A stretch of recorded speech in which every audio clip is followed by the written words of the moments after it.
about intimacy before marriage? How'd you answer that? Women, y'all are very powerful creatures. I would never undermine a woman. Y'all strength. Hey guys, oh snap. Hey guys, and welcome back to Little Black Book. You know what time it is, you know what time it is.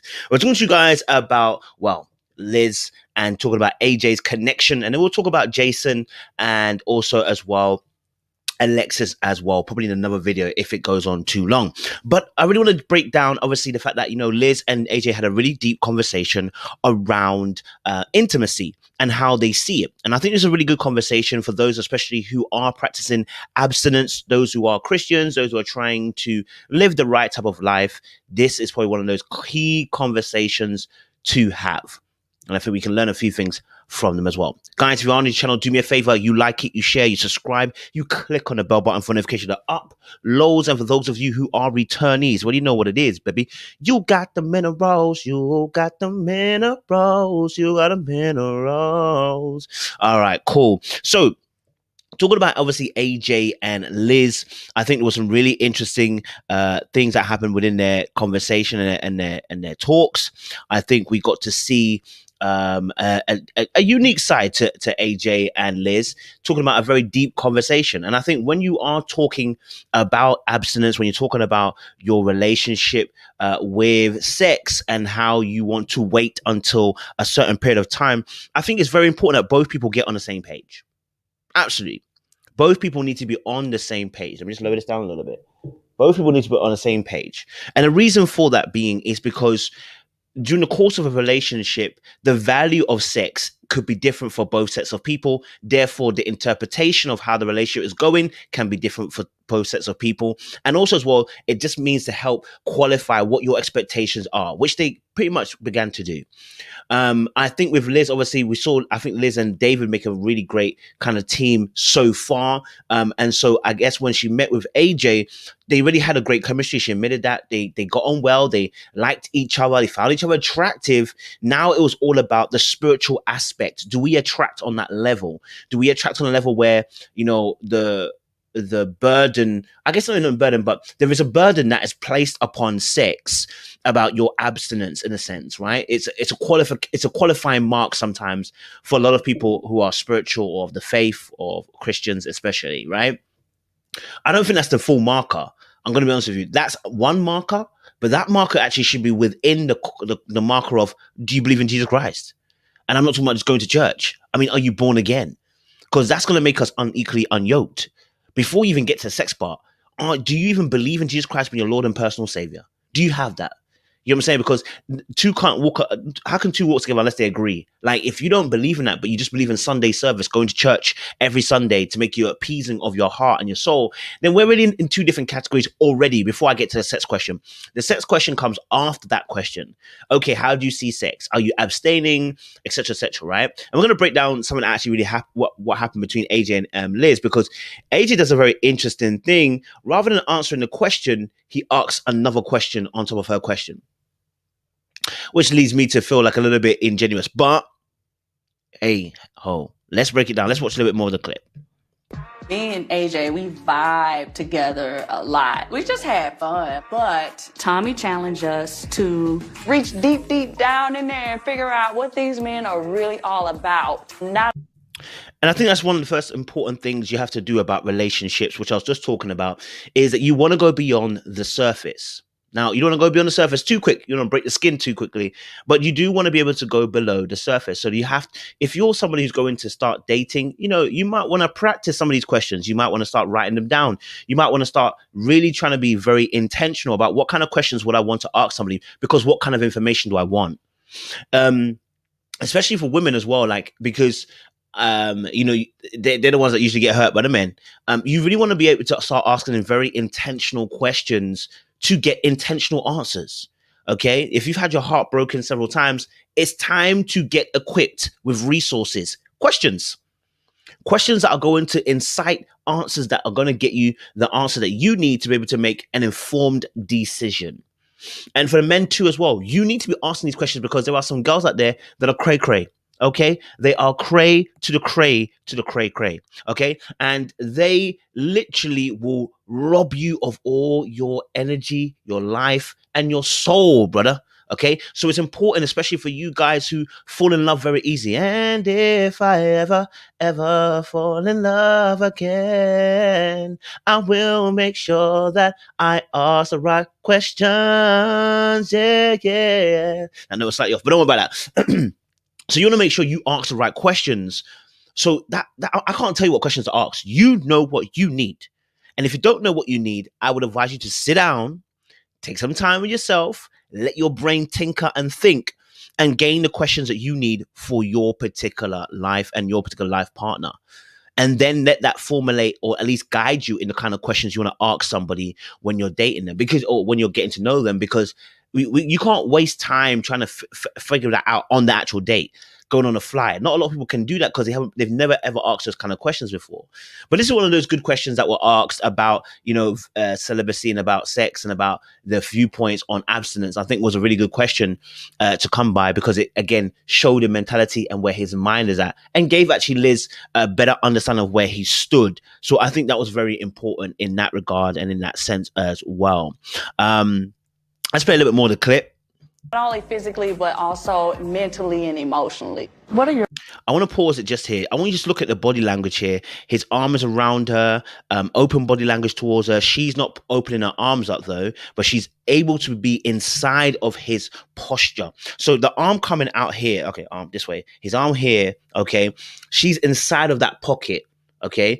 And they're pretty close. I mean, they're not so close that it's there's Bible space between the two of them, right? Let's look again. This Bible space, so it's fine, right?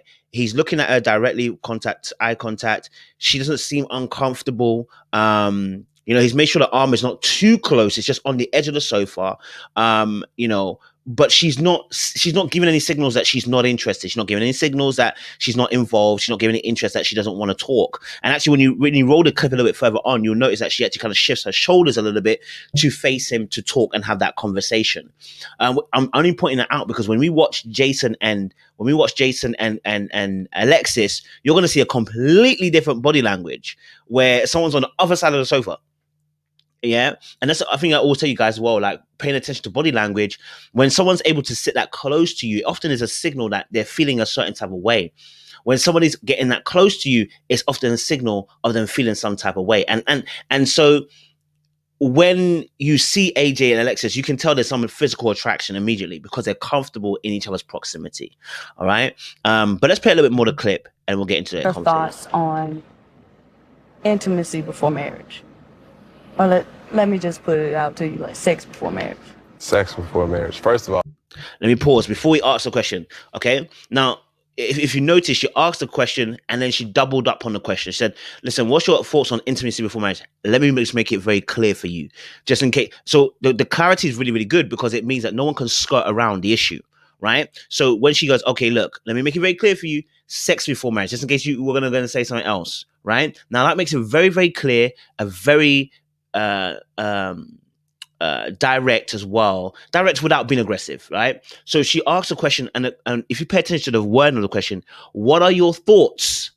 This leaves it open. Not do you believe? Do you believe in love after love? Whatever that song's called. Anyway, listen. The do you believe is so important. And the reason why it's important is because, what are your thoughts are so important because it opens up the person. It's a qualitative question. Answer it with quality. It's an open-ended question. What are your thoughts?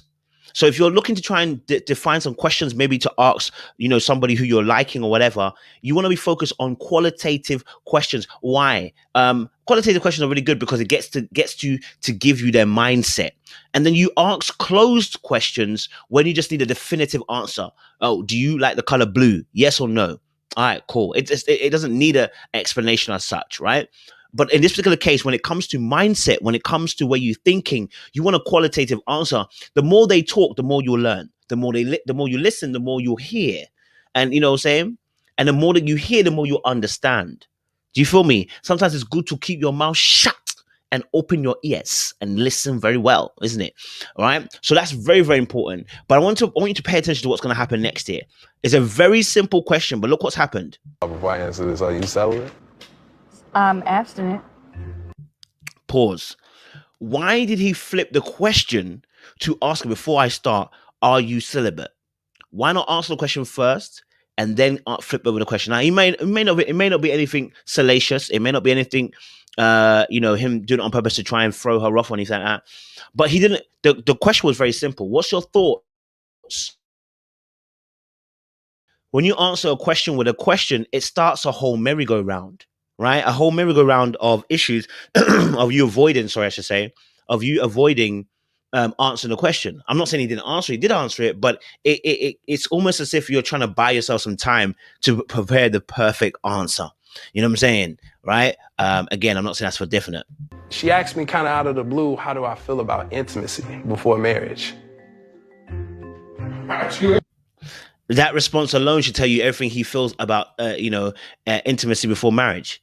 He's probably not somebody who wants to do a whole, abstinence before marriage. He probably isn't on that.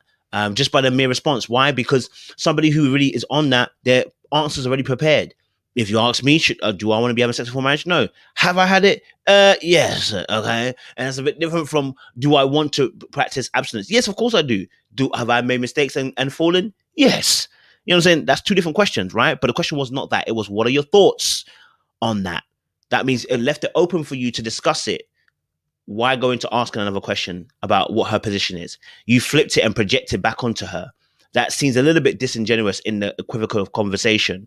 And I'm not saying that he did it like to try and throw it off, but it's almost like, I don't think he has the answer that she wants. And I think he knows that. And it's almost a little bit like buying himself a little bit of time, and so his response wasn't direct. It was a lack of a straight answer.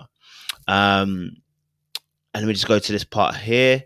Let's see, I'll go to here as well. For a period of time, it's just because of the circumstance, or you waiting all the way until you're married? That is honestly my desire, and the way I actually feel about it is. And I love the fact he asked her a question about, because he was trying to qualify. I'm sure he's probably met girls before who said the same thing.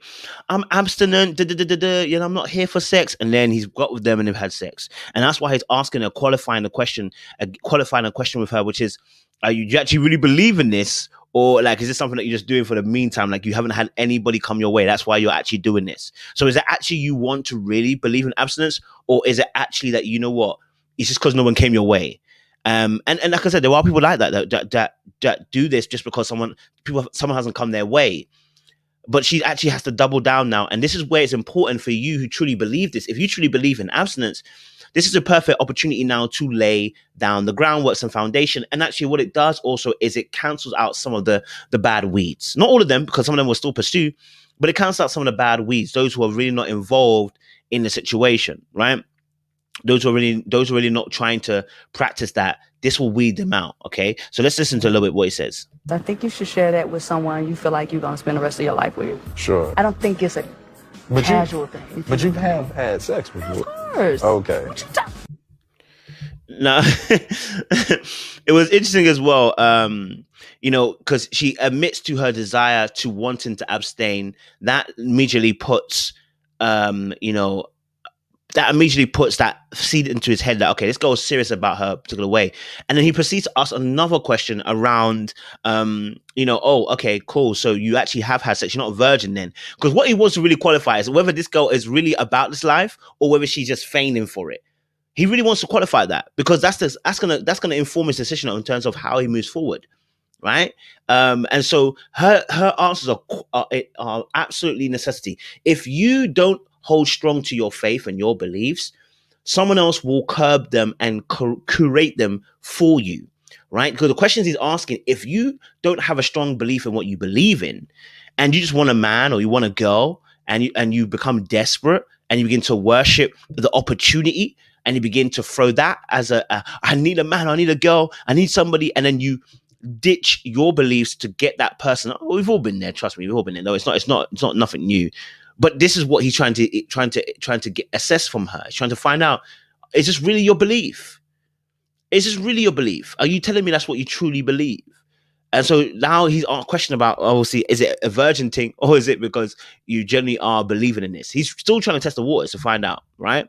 But you said you want to experience that with somebody. But, you know, someone that I deem is, you know, special, a partner. No, Not I get just that. I Willy get that. nilly and Tom, Dick, Harry. And You mess with. And so again, she again puts across the point that, you know, she doesn't want to be doing it with just any Tom, Dick, and Harry. You know, she wants to be able to, you know, feel this with the right person. Good answers, right? And there is always going to be someone for you. I always say there's always going to be someone for you. You don't want to compromise your beliefs for something, because in the end, you just feel bad. In the end, you feel like the bad person. In the end, you feel like you've betrayed yourself. You've committed treason against yourself. You know, like, so you always feel bad when you betray your actual beliefs and your actual thoughts. I think that's really important. I think that's very important. I think that's very important to understand and to deep, you know, that at the end of the day, you are a person who has beliefs.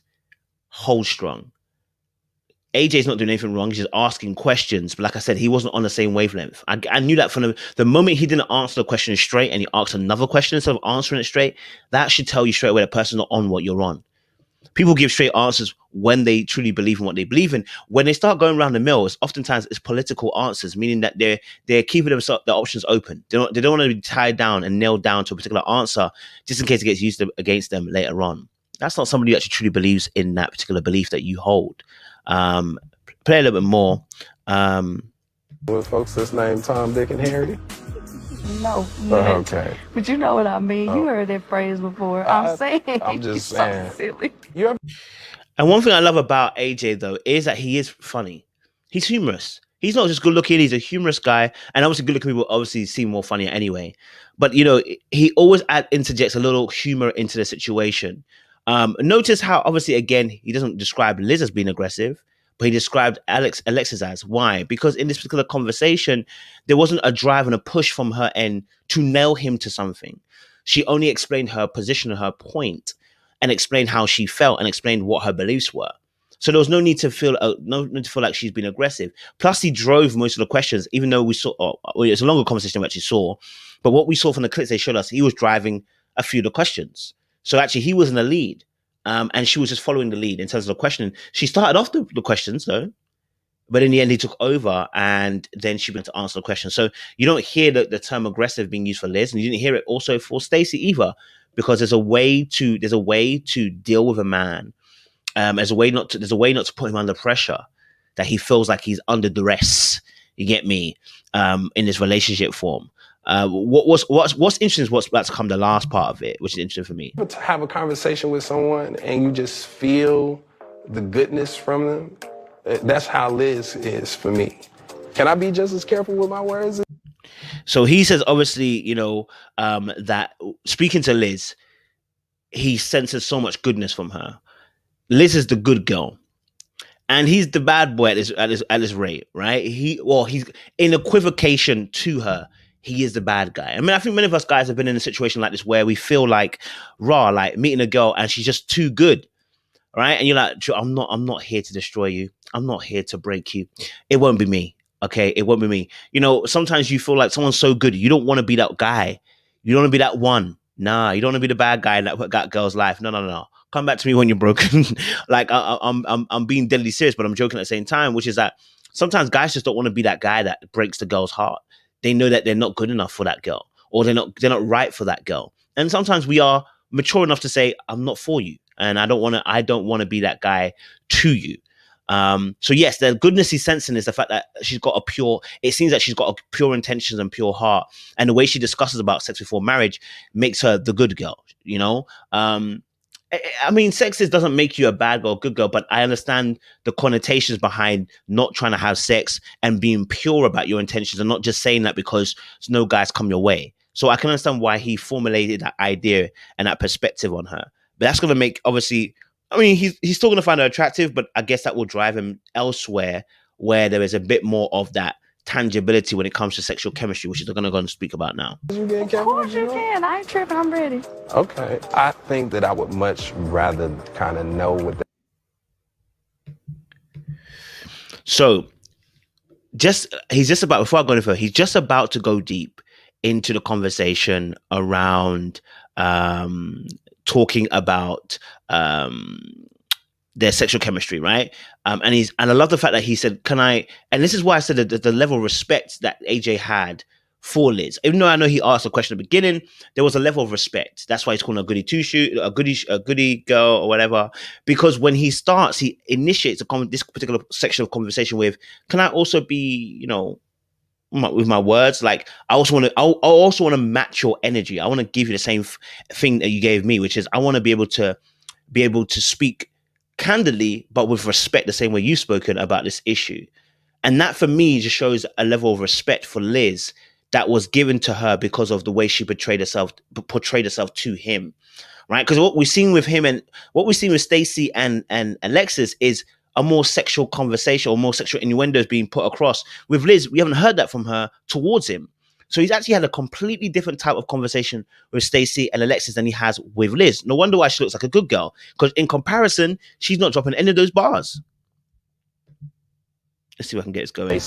Could it be something that I wait on? I've done that in the past. Okay. I would rather it much more be about like a genuine connection. But sexual chemistry is real. Now, I don't know if you heard him. He actually dropped two answers there. He said, "Listen, I'm in the past, I've also thought about, I've waited and connected with a person. Emotional connection is very important for me, but sexual chemistry is also very." So that's why I said, like, you have to pay attention and listen, right? The only answer you're trying to hear is, "Yep, I'm with you. I'm definitely on about abstaining from sex before marriage." Like David said, "I'm on it. What you on? Are you on that as well?" That's what you want to hear, right? Because that tells you straight away that person's on this A, B, C, and D. But what you hear from him is almost a double answer, which is there is, okay, look, Joe, I'm here for the emotional connection and building that beforehand. That's my past. But actually as well, I'm here for sexual chemistry. I want to make sure that's correct. That's your answer. That's your answer. The fact that he gave two answers is your answer. He's not on it. There should only be one answer. Yes, I agree. I will tell you guys, it's either a yes or anything else is a no. There's no maybes, no buts. It's only a no. Everything but a yes is a no, right? Standard, bog standard. And you can say you can teach somebody that, but sometimes it's like it's an intangible thing. Okay, I got it. With AJ not being. So and I think Liz was smart enough to pick up on it as well, that she realized, okay, that for him, sexual chemistry is important, which means sex is important. Okay. And what he inadvertently was saying, listen, you can't teach sexual chemistry. So that's why he was asking those questions. One, are you a virgin? Because he wants to see, okay, are you an undercover freak? Because I need to have somebody who's on that wave, I need to have somebody who's on that kind of thing. And you can't teach that. That's something that you just come across with. This is why Stacey and Alexis, kind of get him steamed up right now, because he wants that bit of a flirt. He wants that bit of attention. He wants that bit of a liking. He wants that bit of, naughtiness that comes along, that vibe, that sexual chemistry. And he wants to make sure that the partner he's with has that. And I think that's what the qualification was of this conversation with AJ was with Liz. He respects her. He likes her, thinks she's attractive, but he's not on the same wavelength. And that's fine. That's fine. It's for ladies now, you're watching this, and for men as well who are also about this life, pay attention to the answer, because the answer was given to you. He didn't say it directly, but it was given to you. And Liz actually picked up on it. We'll close out on this last clip. Too okay with it. It was disappointing, but I understand. I'm not trying to compromise my stand. Conversation. Come on now. She says she's not trying to compromise her stand. And that's where you have to end this particular video. Don't compromise your stand. Stay true to who you are. Stay true to what you actually believe in. Don't worship the opportunity. There will be others, okay? But yeah, guys, like, share, subscribe. Click on the bell button for notification up. Loads. I don't know why I pointed down. Click on the bell button for notification uploads to get more of these type of videos coming your way. Appreciate you guys. Stay locked, stay loaded, stay hydrated. You got the minerals.